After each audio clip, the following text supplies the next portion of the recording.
Hello friends, welcome to my YouTube channel large animal vet. आज हम बात करेंगे इंजेक्शन विनक्रिस्टिन सल्फेट के बारे में। एक्चुअल विनक्रिस्टिन सल्फेट जो है वो सॉल्ट है। तो इस सॉल्ट के बहुत सारे प्रिपरेशन अलग अलग नाम से आपको अलग अलग फार्मास्यूटिकल कंपनी के मार्केट में अवेलेबल है। तो इसी सॉल्ट के बारे में, विनक्रिस्टिन सल्फेट के बारे में आज हम बात करेंगे कि कौन से डिसीज़ में, कौन से पशुओं में इस इंजेक्शन का उपयोग किया जाता है। खास करके बड़े पशुओं में कौन से डिसीज़ में उसको यूज़ करते हैं, और जो डॉग कैट होते हैं तो उनमें भी इस इंजेक्शन का कहाँ पर यूज़ करते हैं, उसकी डोज कितनी होती है। लार्ज एनिमल जो होते हैं जैसे कि कैटल, बफेलो, तो इनमें इस इंजेक्शन का यूज़ कहाँ पर करते हैं, कितनी डोज होती है और इसका क्या उपयोग होता है। तो इसी के बारे में आज हम चर्चा करेंगे। लेकिन उससे पहले, अगर आप मेरे चैनल से नए जुड़े हैं या अभी तक आपने मेरा चैनल सब्सक्राइब नहीं किया है तो प्लीज़ मेरे चैनल को लाइक, शेयर और सब्सक्राइब करें। साथ में बेल वाला आइकन दबाकर ऑल वाला ऑप्शन भी चुनें, ताकि भविष्य में आने वाली हर वीडियो की नोटिफिकेशन आपको समय समय पर मिलती रहे।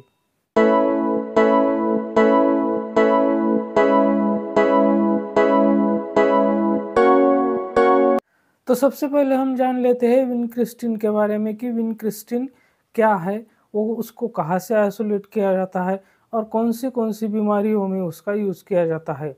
तो विनक्रिस्टिन और विनब्लास्टिन जो है, ये दो विनका अल्कलॉइड्स है, जो कि मेडागास्कर पेरिविंकल नाम का जो प्लांट होता है तो उसके ल्यूज से इसको आइसोलेट किया जाता है। इस प्लांट को विनका रोजिया के नाम से भी जाना जाता है, जैसे कि आप स्क्रीन पर इस प्लांट की फ़ोटो देख रहे हैं।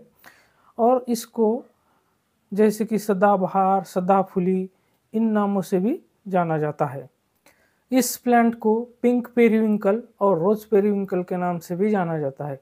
ये जो विनका रोजिया प्लांट है, जैसा कि आप स्क्रीन पर देख रहे हैं, तो इसके अंदर लाइफ सेविंग प्रॉपर्टीज़ होती है और ये बहुत कॉमनली कहीं पर भी अवेलेबल होने वाला प्लांट है। तो इसके अंदर एंटी कैंसर और एंटी ट्यूमर प्रॉपर्टीज़ होती है, जो कि कैंसर से पशुओं की जान बचाने में बहुत ही कारगर साबित ड्रग्स है। तो अब हम बात करते हैं विनक्रिस्टिन सल्फेट जो इंजेक्शन है उसके उपयोग के बारे में। तो जैसे कि ये एंटी कैंसर ड्रग है, तो जो लार्ज एनिमल होते हैं तो उनमें खास करके जो बुलक होता है, यानी कि जो कास्ट्रेटेड मेल होता है, उनमें एक जो प्रॉब्लम कॉमन होती है वो है हॉर्न कैंसर की, जो कि काउज में बहुत कम मात्रा में पाई जाती है। यानी कि गायों में सिर्फ 4 से 5% गायों में ये प्रॉब्लम देखने को मिलता है।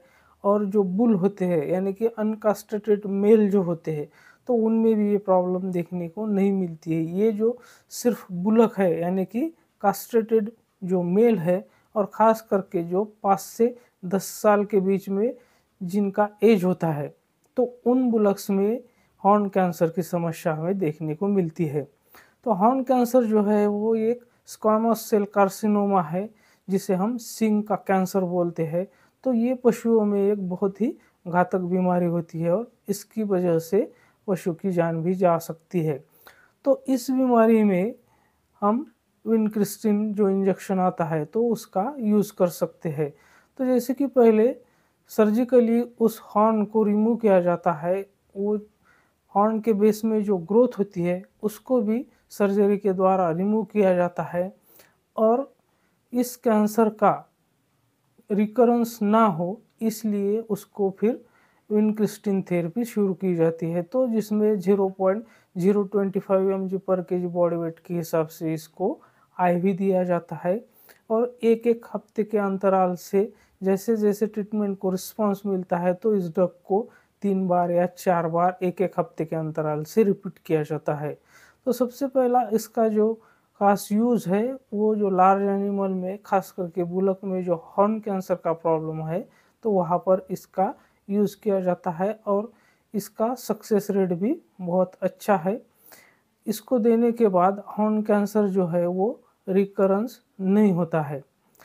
ठीक इसी तरह से ओरल ट्यूमर्स में, पशुओं में जो ओरल ट्यूमर्स की प्रॉब्लम होती है तो वहाँ पर भी इस इंजेक्शन का यूज़ किया जाता है। लेकिन यहाँ पर जब ट्यूमर्स स्मॉल होते हैं यानी कि छोटे ट्यूमर्स होते हैं, तब अकेले इस थेरेपी का उपयोग किया जाता है। अगर ट्यूमर लार्ज है तो वहाँ पर पहले उस ट्यूमर को भी सर्जिकली रिमूव किया जाता है और उसके बाद में इस ड्रग का यूज़ किया जाता है। डॉग्स में जो मिनरल ग्रैन्युलोमा होता है तो उसमें भी इस विनक्रिस्टिन इंजेक्शन का उपयोग किया जाता है। तो जो वेनेरल ग्रैन्युलोमा होता है उसको बहुत सारे नामों से जाना जाता है, जैसे कि उसको सीटीवीटी के नाम से भी जाना जाता है, यानी कि कैनाइन ट्रांसमिसिबल वेनेरल ग्रैन्युलोमा। ठीक इसी तरह से उसको टीवीटी के नाम से भी जाना जाता है, यानी कि ट्रांसमिसिबल वेनेरल ग्रैन्युलोमा। इसके साथ साथ उसको वेनेरल ग्रैन्युलोमा के नाम से भी जाना जाता है, स्टिकर्स ट्यूमर के नाम से भी जाना जाता है, स्टिकर्स सार्कोमा के नाम से भी जाना जाता है। डॉग्स में पाया जाने वाला वेनेरल ग्रैन्युलोमा एक ऐसा डिसीज़ है, ऐसा रोग है जो कि सेक्सुअली ट्रांसमिट होता है। तो अगर कोई डॉग किसी बीच के साथ यानी कि फीमेल डॉग के साथ मीटिंग करता है और अगर फीमेल डॉग पहले से इस वेनेरल ग्रैन्युलोमा से इन्फेक्टेड है, तो वो जो हेल्दी डॉग है उसको ये डिसीज़ ट्रांसमिट होने की वहाँ पर बहुत ज़्यादा संभावना होती है। या फिर मेल डॉग अगर पहले से इन्फेक्टेड है और वो किसी हेल्दी फीमेल के साथ उसकी अगर मीटिंग करवा दी जाती है, तो वहाँ पर उस फीमेल को ये डिसीज़ ट्रांसमिट होने के बहुत ज़्यादा चांसेस होते हैं। तो ये इस तरह से एक इन्फेक्टेड डॉग से हेल्दी डॉग में सेक्सुअली ट्रांसमिट होता है, यानी मीटिंग के दौरान इसका ट्रांसमिशन होता है। तो अब हम बात करते हैं डॉग में इसके लक्षणों के बारे में। तो इसके जो सिम्टम्स होते हैं यानी कि लक्षण होते हैं वो डिपेंड होते हैं कि वो ट्यूमर कहाँ पे लोकेट है। अगर ट्यूमर पेनिस पे है या फीमेल डॉग में वल्वल रीजन में है तो वहाँ पर इंटरमिटेंट ब्लीडिंग हमें नज़र आएगी। डॉग है वो कंटिन्यूअसली उस एरिया को लिक करता रहेगा और वहाँ पर कॉलीफ्लावर लाइक ग्रोथ हमें दिखाई देगी। तो इस वेनेरल ग्रैन्युलोमा के केस में भी डॉग में इस विनक्रिस्टिन इंजेक्शन का उपयोग किया जाता है। यहाँ पर भी उसको वीकली इंटरवल से इस एंटी कैंसर ड्रग को दिया जाता है, तब तक दिया जाता है जब तक वो पूरी तरह से ठीक नहीं हो जाता। तो इसके साथ साथ इसके ट्रीटमेंट के और भी तरीके हैं, जैसे कि सर्जरी है, रेडियोथेरेपी है, कीमोथेरेपी है।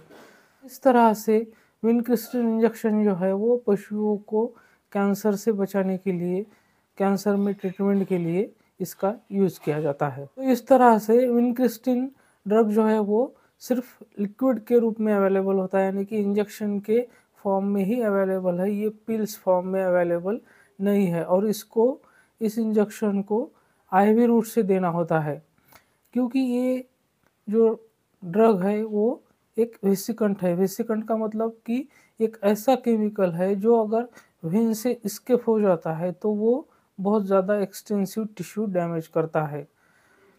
तो ये सारी जानकारी हुई विनक्रिस्टिन इंजेक्शन के बारे में।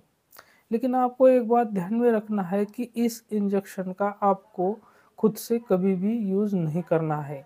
तो मेरे साथ बने रहने के लिए आपका बहुत बहुत धन्यवाद।